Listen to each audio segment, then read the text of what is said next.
송은재TV 시작합니다. 국민의힘 지지율이 드디어 반등하기 시작했습니다. 참 기다리던 뉴스였습니다. 한국갤럽의 여론조사 결과입니다. 조금 전에 발표가 됐습니다. 지난 26일에서 어제까지 전국의 1001명을 대상으로 조사한 결과입니다. 정당 지지율이 가장 큰 관심입니다. 국민의힘 37%, 지난주에 비해서 3%포인트 올랐습니다. 민주당 29%, 국민의힘과 8% 차이입니다. 지난주에 비해서 4%포인트 떨어졌습니다. 지역구에는 후보를 내지 않는 이 조국혁신당이 12%였습니다. 조국혁신당의 지지율은 4% 오르고 민주당의 지지율은 4% 내렸습니다. 그러니까 민주당과 조국혁신당이 이 지지율을 주고받고 있는 것입니다. 조국혁신당으로 지지율이 올라가고 있는 것이죠. 그런데 중요한 것은 민주당과 조국혁신당은 같은 당으로 봐야 합니다. 민주당과 조국혁신당을 합하면 41%, 국민의힘 37%보다는 4%포인트 높습니다. 그렇지만 국민의힘 지지율이 3%포인트 올랐다라고 하는 겁니다. 지난 일주일 사이에 이제 반등이 시작됐다라고 하는 것입니다. 이 개개의 수치, 이 수치는 크게 중요하지 않습니다. 흐름입니다. 또 조국혁신당의 지지율이 멈췄다, 이제 하락할 일만 남았다라는 점입니다. 물론 총선에서 정부를 지원하자 40%, 정부 견제하자 49%, 아직도 견제론이 높습니다. 충분히 뒤집을 수 있다라고 하는 것입니다. 일주일 만에 국민의힘이 3%포인트 올랐다. 조국혁신당, 민주당은 이제 정체되거나 하락세다라고 하는 점입니다. 이게 위성정당 지지율을 보면 뚜렷하게 드러납니다. 국민의 미래 34%, 민주연합과 조국혁신당 각각 22%입니다. 그러니까 국민의 미래는 4%포인트 올랐습니다. 일주일 전과 비교해서 국민의힘은 3%포인트 올랐고 국민의 미래는 4%포인트 올랐습니다. 민주연합은 1%포인트 하락했습니다. 혁신당은 같습니다. 이렇게 이제 지역구 투표, 위성정당 투표 비교를 해보면 국민의힘, 국민의 미래는 3, 4%씩 올랐다. 아주 빠른 속도로 반등하기 시작했다라고 하는 것이고요. 민주당과 조국혁신당은 정체 내지는 내리기 시작했다. 또 하나 중요한 것이 윤석열 대통령에 대한 지지율입니다. 34%입니다. 3월 첫째 주에는 39에서 36으로, 36에서 34로, 이제 34로 그대로 정체가 됐습니다. 윤 대통령에 대한 지지율도 상승하는 것만 남았다. 이제는 하락세가 멈췄다라는 게 굉장히 중요합니다. 국민의힘 지지층이 결집하고 있고 이제 중도층도 국민의힘 지지로 많이 돌아서고 있다라는 걸 보여주고 있습니다. 한강벨트, 낙동강벨트도 분위기가 바뀌고 있습니다. 여러 가지 여론조사 결과가 교차되는, 어느 쪽은 국민의힘이 이기고 어느 쪽은 민주당이 이기고 이런 결과들이 나오고 있는데, 지난 24일에서 28일까지 한국경제신문이 조사한 결과입니다. 이 휴대폰의 문자를 통해서 이 여론조사를 한 겁니다. 굉장히 특색 있는 조사죠. 경품까지 걸어서 굉장히 신뢰도가 높을 것이다 이렇게 보입니다. 서울 중성동갑 윤희숙 39.8, 전현희 34입니다. 윤희숙이 처음으로 크게 앞서고 있습니다. 또 중요한 것이죠. 성남 분당 을입니다. 김은혜 40.2, 김병욱 34.5입니다. 앞서가고 있다라고 하는 것이고요. 낙동강 벨트 가장 관심을 끄는 것이 김태호와 김두관의 대결입니다. 김태호가 8% 정도 앞서다가 이제 2주 전부터 김두관이 앞서는 이런 결과가 나왔는데 지금은 38, 37 거의 박빙의 승부를 하고 있다라고 하는 것입니다. 뒤집어지고 있다라고 하는 점입니다. 이종섭 호주 대사가 오늘 사표를 제출을 했습니다. 윤석열 대통령이 곧 수리를 할 것으로 보입니다. 이종섭의 사표 수리는 자신이 결정할 수도 없는 것이어서 윤석열 대통령이 결단을 내렸다 이렇게 읽힙니다.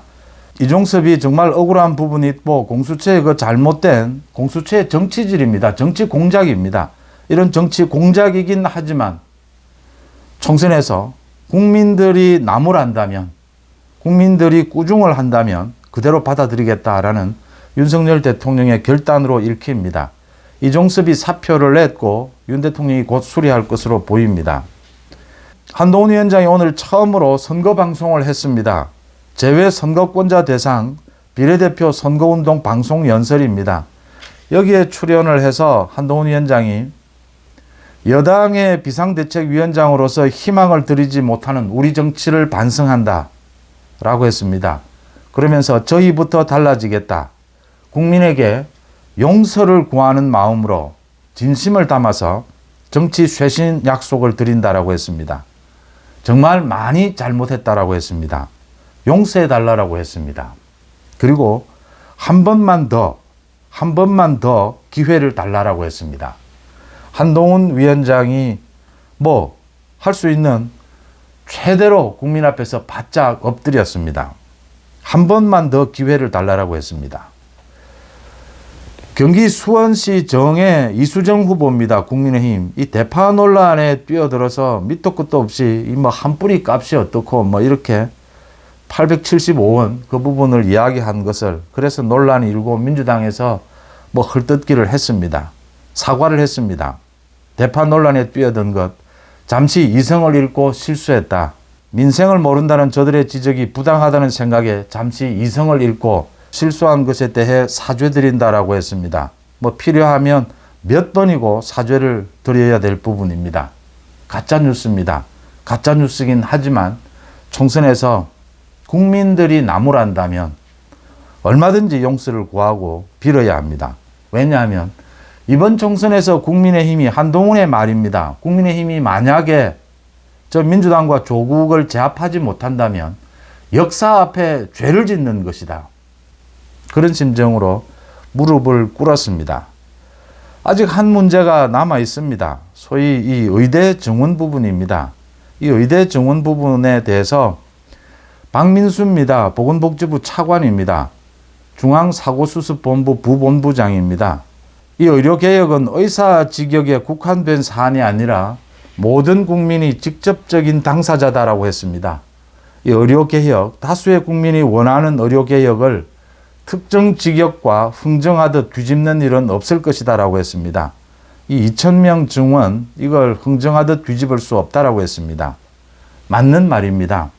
또 지금 새로 뽑힌 의사협회 회장이 하는 행동을 보면 이게 무슨 정치꾼인지 의사들의 대표인지 자기가 총선에서 20, 30석을 뒤집을 수 있다, 뒤흔들 수 있다 이런 정치꾼들이 하는 이런 협박들을 하고 있습니다. 그러면서 의사 수를 줄여야 한다라고 하는 이런 근거도 없는 주장을 되풀이하고 있습니다. 제정신인가 싶을 정도입니다. 강성이다라고 해서 새 의사협회장으로 뽑힌 모양인데 이제 이 정부와 밀고 당기기를 하는데 그러다 보니까 서로 좀 강하게 말을 하는 이런 것도 있을 겁니다. 지금 한동훈 위원장이 이 의정 갈등이라고 부르는 이 부분에 대해서 중재자가 되겠다, 중재를 하겠다라고 했는데 며칠째 답을 내지 못하고 있습니다. 이 정부의 태도가 완강합니다. 이걸 흥정할 수 없다. 맞는 말입니다. 아무도 이게 틀렸다라고 생각지 않습니다.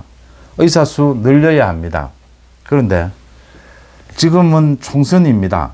총선에서 국민들이 이 부분에 대해서 적극 찬성하면서도 이 추진하는 방법에 대해서는 나무라고 있습니다.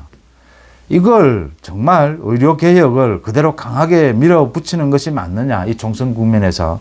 어떤 형태로든 이 총선 국면에서 한동훈 위원장이 중재를 서겠다라고 한 만큼 결론을 내려야 합니다. 이걸 어떻게 처리하는 것이 좋으냐.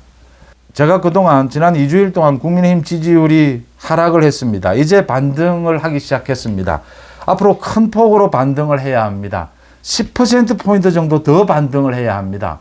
목표는 과반 획득입니다.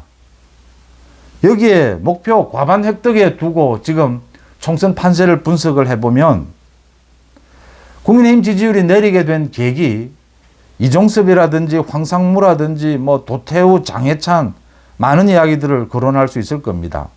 이 의정 갈등도 거론을 할 수가 있을 겁니다. 이걸 어떻게 대처하는 것이 좋으냐? 이게 수도권에 유리하냐, 불리하냐?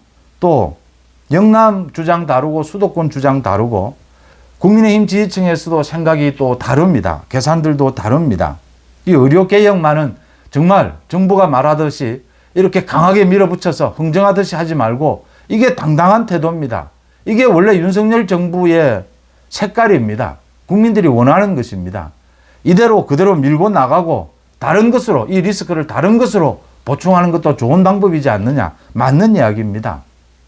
여기에서 이게 그동안 논란이 됐던 여러 가지 문제가 도움이 되느냐 되지 않느냐, 또 이 국민의힘 지지층은 어디를 지지하고 있느냐, 이걸 모두 떠나서 이런 계산 따위를 제 생각이 분명하게 있지만, 판단이 있지만, 수치까지 있지만 그 판단은 말씀드리지 않겠습니다. 제가 지적하고 싶은 것은 지금 총선을 이끌고 있는 사람은 한동훈입니다. 총선을 이끌고 있는 소위 장수는 한동훈입니다. 한동훈이 많은 정보를 받아서 자신이 판단을 해서 메시지를 내고 있습니다. 국민의힘 쪽에 지금 가장 큰 스피커는 한동훈입니다. 한동훈의 판단에 따라서 지금 국민들에게 메시지를 내고 있습니다. 한동훈이 용서를 구한다라고 했습니다. 한 번만 더 기회를 달라라고 했습니다. 저는 어느 쪽이 이익이 될 것이다 총선에서 그런 판단을 갖고 있습니다. 또 제 송은재 TV에 많은 구독자분들, 시청자분들이 어느 쪽으로 지금 생각하고 계시는지도 알고 있습니다. 총선은 전쟁입니다. 이번 총선은 이재명과 조국은 범죄 집단입니다. 저 범죄 집단을 응징하기 위해서 이 전쟁을 이끌고 있는 한동훈의 판단을 믿어주자라고 하는 것입니다. 한동훈의 판단이 잘못됐다 하더라도 그 한동훈의 판단을 믿고 그 방식대로 밀고 나가고 거기에서 생기는 문제를 보완하는 쪽으로 가져가는 것이 맞다, 이렇게 봅니다. 어느 쪽으로 가는 것이 좋으냐, 어느 쪽으로 가더라도 좋은 점이 있고 리스크가 있을 겁니다. 위험한 점이 있을 겁니다.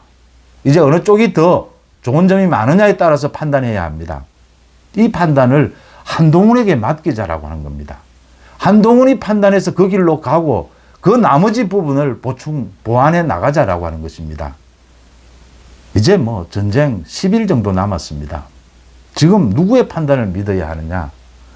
모두 말이 맞습니다. 이 의사 정원 부분을 저 무슨 정치꾼과 같은 저 의사협회 저 지도부와 흥정하듯이 이렇게 뒤집고 협상할 수는 없습니다. 한동훈 위원장이 결단을 내려야 합니다. 한동훈 위원장이 여러 가지 결단을 내리고 지금 이제 남아있는 것은 의정 갈등 하나입니다. 박민수 차관이 흥정하듯 뒤집을 수 없다라고 했습니다. 옳습니다. 저는 이 일을 처리하는 이 박민수 차관의 태도가 99% 옳다고 봅니다. 그런데 지금은 총선입니다. 한동훈 위원장이 이렇게 하지 말고 중재해서 이 총선 국면에서 답을 찾자. 잘못됐다라는 것이 아니라 국민들이 나무라고 있지 않느냐. 한동훈 위원장이 오늘 방송에서 한 이야기입니다. 용서를 구한다라고 했습니다. 한 번만 더 기회를 달라라고 했습니다. 그 심정이면 못할 게 없습니다. 어떤 것도 이번 총선에서 승리하는 것, 그것보다 우위에 있을 수는 없습니다. 여러분들은 어떻게 보십니까? 국민의힘 지지율이 다시 반등해서 큰 폭으로 상승하고 있다고 하는 기쁜 뉴스 전해드립니다. 송은재 TV 마칩니다. 고맙습니다.